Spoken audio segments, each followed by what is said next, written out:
guys, welcome back to Honest Pop Culture Reviews. Today we're going to be breaking down a rather large amount of films that dropped on Netflix throughout the month of April 2020 in the newly renamed segment, Netflix and Chill. Do you like my relaxed fit? I only have a little bit of makeup on today, don't want to be too washed out. So, I know I'm about a week behind on this usual drop. You usually see it at the end of the month. I apologize if anyone waits on these hand and foot, but no, you don't. Who am I kidding? Nobody waits on my videos hand and foot. They're mostly for me. There are a lot of films that dropped in April 2020 that were horror, thriller, or mystery, and I apologize if I don't get to all of them this time around.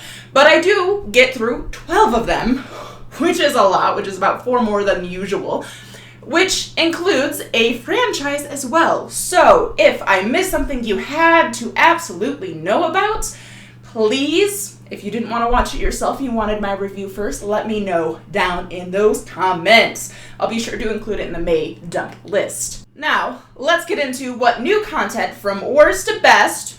I still don't know how my graphics go. Best to worst, worst to best, worst to best. Dropped throughout the month of April. This is Honest Pop Culture Reviews, and I'm your exhausted and slightly depressed but very chilled host, Jackie K.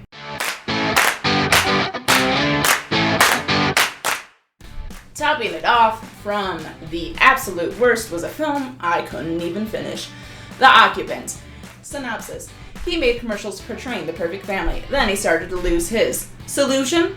Find another family to steal. Somebody got paid to write that. I just want to point out somebody got paid to write that Netflix synopsis, which is a poorly written one, A, and B, who writes it like they're in a blog? What type of tagline? It's fine. It's fine. They're not ever going to hire me, so it's okay. This is a Spanish-speaking or dubbed thriller. Dubbed, correct? Is when they speak over it, yes. Dubbed thriller that could not hold my attention. It came highly recommended by my Netflix algorithm. A solid 6 out of 10 on IMDb, but I could just not do it. I think I made it about 40 minutes in before giving up on this film completely. I stopped it twice and I was like, no, I'm gonna finish it for my video. Couldn't do it. I would steer clear of this film unless you are a fluent Spanish speaker, because the dubs did not make up for any of the suspense. I honestly think the dubs make the suspense fall flat, and perhaps that's why I couldn't get into it, and maybe it's really good in Spanish. I don't know, I'm not a Spanish speaker, so my apologies to any Spanish fluent viewers out there who might actually really enjoy this film. But for me, and our dubbed audience, a very hard pass on The Occupant from me this month. It's gotta be pretty bad if I won't give it more than the 40 minutes. Moving on from worst to bad is Amelia, or Emile. I'm not 100% sure on how to say that. Synopsis. A suburban couple hires a new babysitter to watch their 3 kids for the night, unaware that the young woman isn't who she claims to be. Wow, so I tossed this one on thinking it'll be an easy horror movie to pass the time during, but it was honestly a film I did not even want to finish. Lo and behold, I kept it on just for you fine folks out there. It is more of a thriller than horror, as its category suggests on Netflix, but I thought maybe I'd let it pick up. But it never does. It just gets more awkward and odd and even repulsive. It's one of those films where you do want to actually look away. Amelia is posing as a babysitter, but is really there to kidnap one of the children after she tragically lost her own son previously. It's not worth your time, and I can tell you right now, just avoid it at all costs. We're going to stay right there in the bad section and continue on to the Vatican Tapes. Synopsis. An ancient evil looms over a modern world of boundless yet stifling technology. One girl's soul is the gateway. Again, who are writing the synopsis? I'm available, you can hire me, Netflix. Anyways, this horror film has such great potential. The last 10-15 minutes of the film is really quite intriguing. It's my favorite part of the entire movie. Just the last 10 minutes. It's as if they had the perfect ending scripted and then worked backwards from there for the rest of the film, and that does not make for a good movie, let me tell you. The rest of the film, and by the rest of the film I literally mean beginning, middle, climax, is just your basic, incredibly boring possession film. It is a very hard pass for me. It wasn't good in 2015 when I initially watched it, and it can hardly hold your attention in 2020. Moving into the mediocre side of Netflix is Dangerous Lies. Synopsis: a broke caregiver unexpectedly inherits her patient's estate, but dark secrets swirl around her newfound wealth, tangling her in deceit and danger. This is a very middle ground, semi-entertaining thriller that is very soapy and would be a Lifetime movie if it hadn't landed on Netflix, and a very mediocre one at that. It stars Veronica from Riverdale in her very first grown-up role outside of being a teenager on a CW drama. I think, don't quote me on that. The acting is fine, the plot is easy to follow, and personally I see the twists coming. But if it's raining on a Sunday afternoon and you don't have anything better to watch, Dangerous Lies could pass an easy 90 minutes for you. Keeping us right there in that middle ground is The Roommate. Synopsis: while acclimating to campus life, college freshman Sarah begins to realize her new roommate Rebecca is becoming obsessed with her. Single white female, anyone? No? Okay. This is another Lifetime-esque thriller. I'm pretty sure it even premiered on Lifetime back in 2011. Very middle ground entertainment. It's not great, it's not terrible either, just okay. It is rated PG-13 if that gives you an inkling of what you can expect. There is a very difficult scene that I personally skipped over, which had the crazy-ass freshman murder a poor, innocent little kitten in a dryer. It's rude, it's unneeded, didn't need to happen. So, yeah, you can either look that up online or just realize that as she heads to the laundromat, she's gonna murder that little kitten and just skip right on over it. It's not needed. Another easy thriller to watch when folding laundry.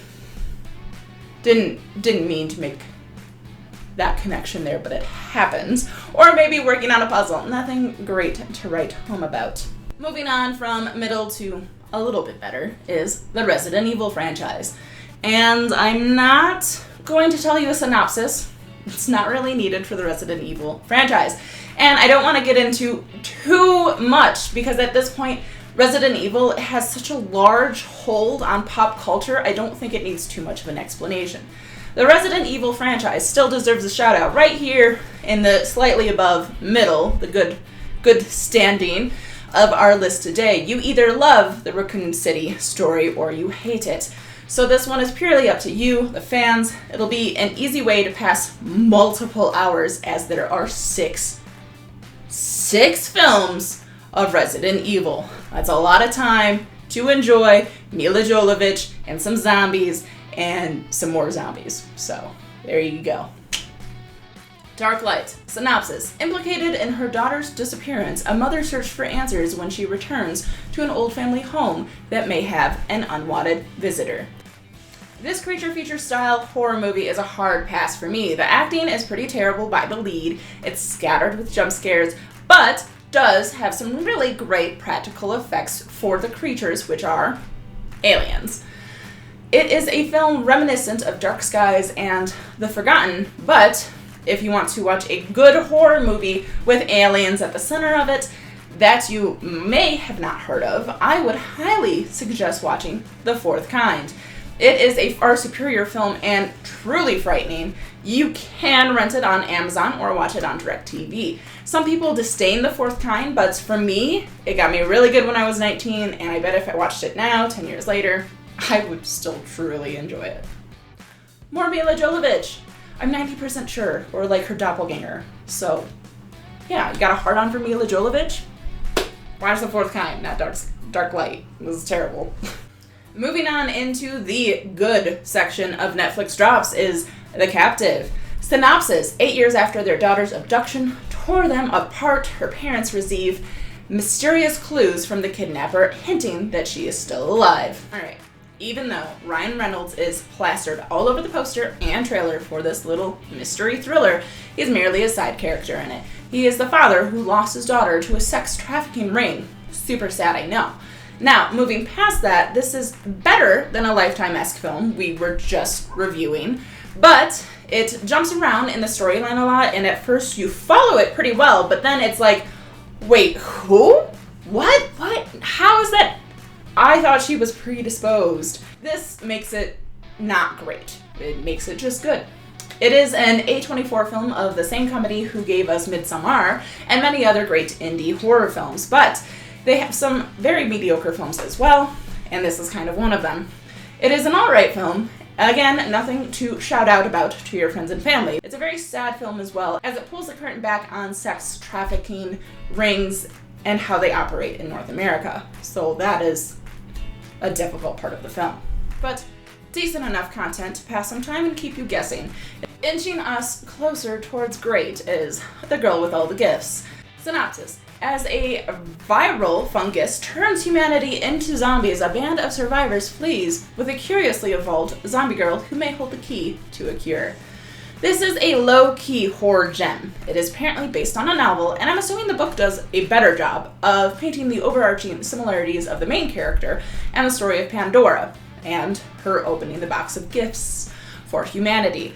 The movie does a good job of it as well, but some of it can be lost along the way.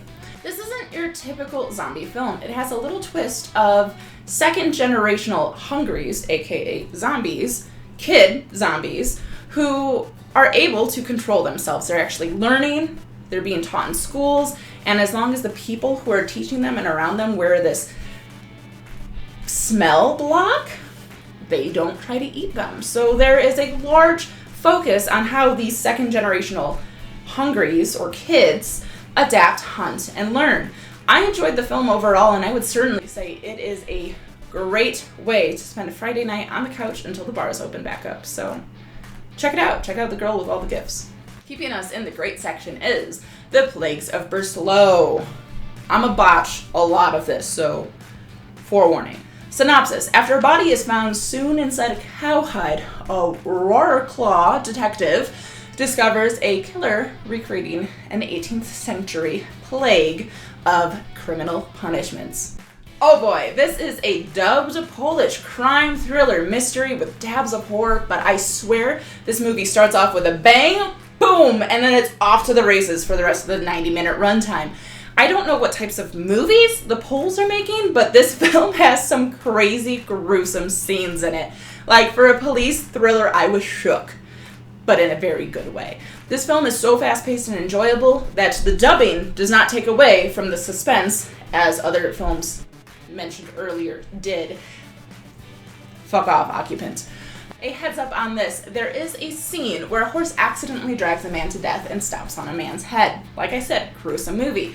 The horse is then shot, but you can easily tell that the horse is acting, and I think it's much to the viewer's benefit because I hate seeing horses or any animal get hurt, as we already know.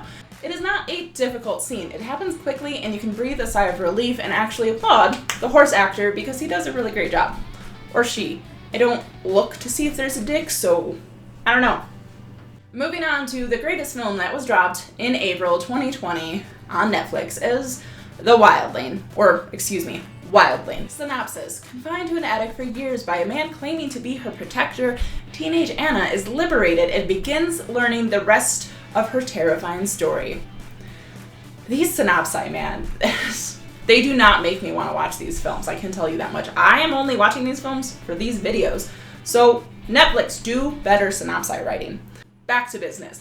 I would categorize Wildling as a slow burn mystery horror film, and if you give it a minute to actually get there, it's a very satisfying film. I went into it with zero expectations and was pleasantly surprised by this 2018 film. The actor who portrayed Chucky for the last 30 years, Brad Deardoff, is cast as the caring but malevolent daddy, and Liz Taylor, who actually does a decent job, is Anna's savior. I'm not the biggest fan of Liz Taylor, but good job. Anyways, you have this poor girl who's locked away in an attic, only ever knowing the world that Daddy shaped for her. You have no idea why he crafted this false world, one where in the forest outside a wildling eats children. I don't want to get too much further into the details of this film because it's really good. I want it to unfold for you yourselves, but I will let you know it reminds me lightly of Caring with a dash of lycanthropy. There isn't a lot of gore. It's more of a tension-filled film with some horror elements in it. Wildling is a compelling film, expertly crafted, and executes a heart-wrenching story. I give it mad props and place it at a great level for what dropped in April on Netflix. Well, that's our list. From worst to best, or worst to best, New horror, thriller, mystery films that dropped throughout the month of April for your Netflix and chill needs.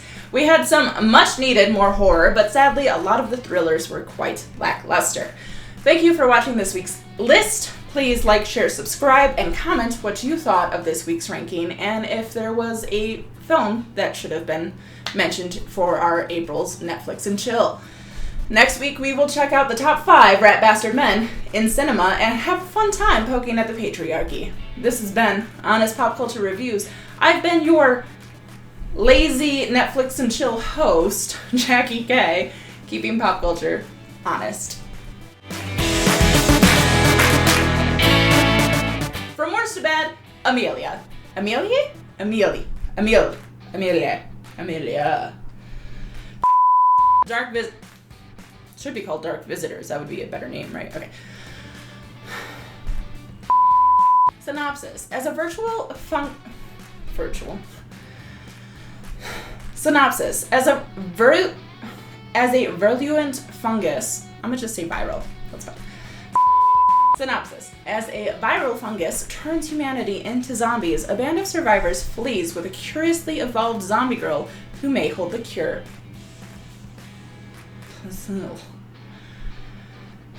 These synopsi, man. They fucking suck. Okay. The actor who portrayed Chucky for 30 years, Brad Deardorff, is cast as the caring but malevolent